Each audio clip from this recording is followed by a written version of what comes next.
All right, guys, let's look at arm bars. A really nice way to set up the arm bar is from the closed guard. It's not an inside position guard. However, closed guard is basically mount when you're on bottom. So it does have a lot in our favor because we're controlling his arms basically with our legs and our arms. So it's pretty offensive in that way. And let's look at the arm bar, and then let's look at how to actually finish the arm bar. So I've got Paul in closed guard.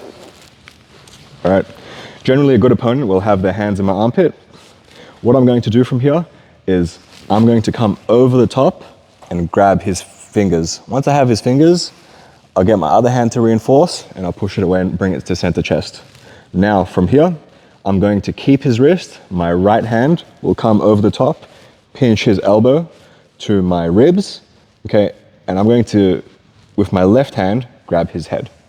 Now for an armbar to work from closed guard, I need his elbow inside my hip. If his elbow is outside my hip like this, well, obviously I can't do an armbar because the point of leverage is his elbow and I need to use my hips and body to actually break his arm. So it needs to be within my belly button in order for me to get the right angle for the break that I want. So if it's out here, it's not gonna work. So once we have this grip, we're actually gonna use this to pull it in, and then our left hand grabs his head. And here I have quite a strong wedge where my forearm is on his forearm and my hand is on his elbow. So it's quite difficult to pull out. So in this moment, as soon as I pull it across, let's just angle a little bit this way. I'm going to put my foot on the floor, or you can just shoot straight up like this and go into the top lock. This is a very controlling position and I have a lot of submission opportunities, and one of our favorite is of course the armbar. So centering up again. Once I'm in the top lock, I'm going to keep his arm and his head. I'm going to let go of his arm and I'm going to underhook his leg, just like this. And now I keep his head so he doesn't posture up, and I'm going to start cutting an angle and bring my ear to his knee. Okay. Once I have this, it's quite tight. So I'm going to keep my legs as they are. My left hand will swap to control his wrist. You can overhook it as well, but the wrist is fine. And now I don't bring my leg out in a wide arc and put it over his head. All right. I want to actually slide it across his head, just like this, to make as little space as possible so he can't pull out. And now both my legs are pinching. You can cross your legs here, but it's better to keep both your legs back heeling nice and tight. So from here, we're going to knock him right down to mount. All right, let's recenter a little bit. So once you knock someone down to mount or spiderweb, you will encounter this situation where somebody is linking their hands like this, and it can be difficult to get the break. Okay, so there's a very simple and useful technique that works gi or no gi that we're going to use to break this. All right, so first, making sure that our leg is back heeling nice and tight, our knees are pinched, and simply what we will do is we're going to start with an Americana or Americana or Kimura grip. I prefer the Kimura grip, and we're going to keep pulling his elbow up. Okay, this ensures that when we get the break, his shoulder and arm is totally within our hips, and we're not going to be hurting our own nuts, you know, like pulling back. Okay, so anytime we feel like we're losing the armbar, we just get a Kimura grip and we pull it back up into our chest. Now, very simply from here, our hand grabs his elbow and pulls it to our hip. Our left hand goes elbow deep at his wrist. We pull to our right hip and we fall to our left shoulder.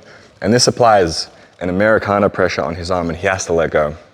From here, two hands go onto the wrist, all right?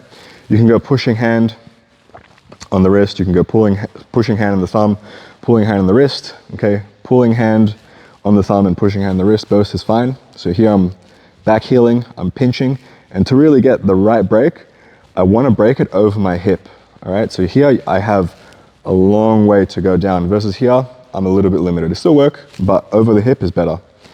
So from here, I back heel, pinch, I hip in, and I push. And I get a perfect armbar. So one more time. I'm here in closed guard, I have a good opponent.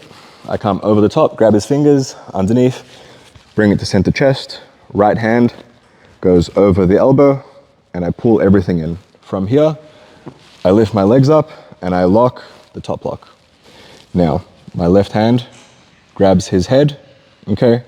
You can do that before. Sometimes you can go top lock straight away. It's up to you. Now, my right hand lets go. I come underneath his leg.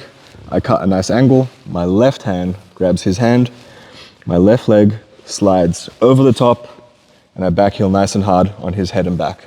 Now, I knock him right down, okay? And now from here, we're in our armbar. You can cross your legs here, or you can leave them uncrossed, but don't leave them crossed when you're on your back. So just come to center a little bit. So let's have a look at it from this angle. Just take this leg out so you guys can see. So we have our Kimura grip, pulling it into our chest. When we're ready, we pull this out. We pull his elbow to our hip. Our left hand comes elbow deep.